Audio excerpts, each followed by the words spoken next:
পুরাতন media house যারা আছে তারা চায় না যে বাংলাদেশে কোনো বড় বড় মিডিয়া। আমি এটা আগে বলেছি, পুরাতন বন্দোবস্তের লোকেরা, পুরাতন মিডিয়া হাউস যারা আছে, বড় বড় হাউস, আপনারা বুঝে নেওয়ার কথা, তারা চায় না যে বাংলাদেশে কোনো বড় বড় কোনো অল্টারনেটিভ মিডিয়া আসে। এটা আমি যেহেতু এই প্রজন্মের লোক, আমি মিডিয়া দিব। আমি যদি কালকেও আমাকে সরে যেতে হয় রিপোর্টের কারণে, আপনাদের বিভিন্ন উদ্যোগের কারণে, তারপরে আমি একদিন থাকলেও আমি মিডিয়া দেওয়ার চেষ্টা করে যাব।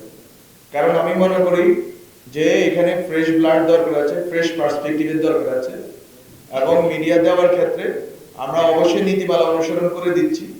বিভিন্নভাবে এটাকে ফ্রেমিং এর চেষ্টা করা হয়েছে, কিন্তু আসলে কোনো ফ্রেমিং এ কাজে লাগতেছে না। কারণ মানুষ দেখতে পারতেছে যে অল্টারনেটিভ মিডিয়া ছাড়া যে বাকশালী যে ইকোসিস্টেম আছে, আমি এখানে কাউকে বলতেছি না যে বাকশালী ইকোসিস্টেমের অধীনে আপনারা সাংবাদিকরা অবশ্যই জুলাইয়ের শক্তি হিসেবে আমি মনে করি, কিন্তু মালিক পক্ষ থেকে শুরু করে অনেকেই লুকিয়ে আছেন।